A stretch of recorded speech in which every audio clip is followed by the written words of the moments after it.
Welcome to Capital Catch-Up, the podcast where we break down the latest developments in Congress. I'm Victor. And I'm Lainey. Today we're covering a range of bills that have been introduced in both the House and Senate. Let's dive right in. Our first bill is the Clean Air and Building Infrastructure Improvement Act, or House Bill 4214.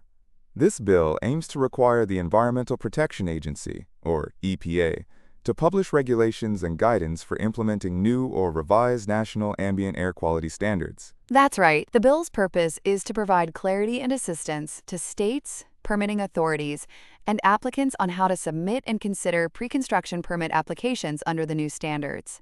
It also includes provisions exempting certain pre-construction permits from the 2024 Primary Annual Particulate Matter 2.5 standard. This bill could have significant implications for environmental policy and infrastructure development. By streamlining the permitting process, it could help reduce delays and costs associated with compliance. Moving on to another bill, we have the Lowering Utility Bills Act, or House Bill 8568. This bill aims to lower utility bills by requiring investor-owned electric utilities and gas utilities to calculate their return on equity at the lowest rate in a predetermined range of reasonableness. This bill is interesting because it seeks to prevent utilities from overcharging customers. It also prohibits utilities from recovering certain costs, such as lobbying expenses and travel costs, through customer rates. Additionally, the bill requires utilities to prioritize cost-saving investments and to make publicly available information about their rate calculations. That increased transparency could help protect consumers from excessive utility costs. The Measuring Illicit Fentanyl Trafficking Act, or House Bill 8535, is another bill that's garnered attention. It aims to combat the illicit fentanyl trade by requiring the Secretary of Homeland Security to develop performance metrics for detecting, deterring, and seizing fentanyl. That's a critical issue, especially given the ongoing opioid crisis. By establishing clear metrics, this bill could help improve the government's ability to track and address the fentanyl crisis. The Non-Domiciled CDL Reporting Act, or House Bill 8640, seeks to establish a database for commercial driver's license data, specifically targeting non-domiciled licenses issued to individuals who are not U.S. citizens. This could have significant implications for transportation policy and immigration enforcement. A centralized database would help ensure that commercial drivers are properly licensed and vetted. The Ensuring Excellence in Mental Health Act, or House Bill 8487, aims to strengthen and provide cost-related payment for certified community behavioral health clinics under Medicaid and to expand coverage under Medicare. Expanding services within the Medicaid demonstration program and providing a prospective payment system could improve access to mental health care for vulnerable populations. The Barona Group of Capitan Grande Band of Mission Indians Land Transfer Act of 2026, or House Bill 8483, would transfer administrative jurisdiction of 3 parcels of land in California to the Secretary of the Interior, placing them into trust for the tribe. That would give the Barona Group control over the land while preserving existing rights of way and public access, and it explicitly prohibits gaming on the transferred parcels. The U.S. TDA Modernization Act of 2026, or House Bill 8625, aims to modernize the United States Trade and Development Agency by authorizing up to 15% of its annual funds for activities in high-income countries that affect U.S. economic and national security, and by expanding personnel authorities. Modernizing the agency could give it more flexibility to support U.S. commercial, energy, digital, and infrastructure interests abroad. The Honor Our Commitment Act of 2026, or House Bill 8605, would halt the removal of certain Vietnamese nationals who have lived continuously in the United States since before July 12, 1995, allowing them to remain and work and providing a process for judicial review of removal orders. This bill is about honoring a long-standing commitment to those families who have built lives here over decades.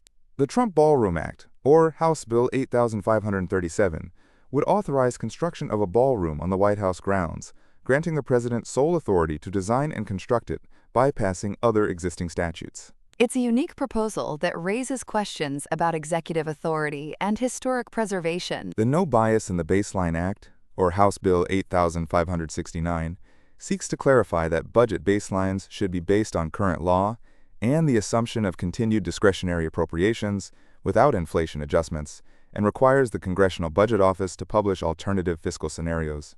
More accurate baselines could improve fiscal decision-making and reduce partisan disputes over budget projections. The Fuel Star Act of 2026, or House Bill 8536, proposes reforms to the renewable fuel standard, including capping non-advanced biofuel volumes, allowing carryover of credits from 2020 to 2022, prohibiting electric credits, and easing exemptions for small refineries, while also permitting year-round sale of E15 blends. Those changes aim to balance renewable fuel goals with the economic realities of small refineries. The Gas Prices Relief Act of 2026, or House Bill 8572, would create a temporary gasoline tax holiday from April 29, 2026 to January 1, 2027, eliminating the federal gasoline tax for that period and directing any resulting fund transfers to the Highway Trust Fund and the Leaking Underground Storage Tank Trust Fund.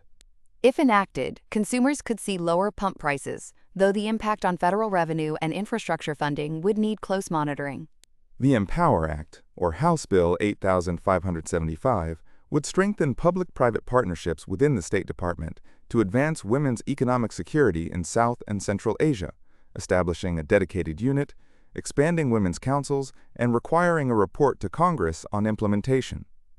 It reflects a growing focus on gender-focused foreign policy and economic development. Finally, Trey's Law, or House Bill 8571, would make non-disclosure agreements that silence survivors of sexual abuse of minors void and unenforceable, applying retroactively and superseding any state law that permits such clauses. This legislation could provide crucial legal protection for survivors and promote transparency in abuse cases. Turning to the congressional record from May 4, 2026, the House convened with Adrian Smith serving as Speaker pro tempore.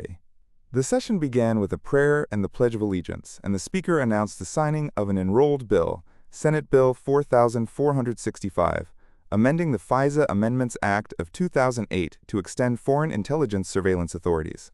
The House also received communications from the clerk about Senate-passed bills and introduced several public measures concerning the Supreme Court, foreign military financing, and judicial term limits, along with resolutions honoring public servants and teachers. No major debates were reported. That's a lot of legislation to watch.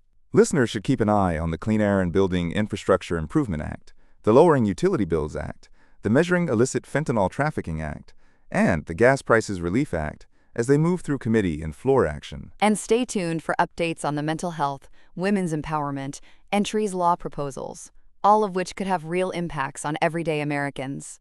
Thanks for joining us on Capitol Catch-Up. We'll be back next week with more developments from Capitol Hill. Take care.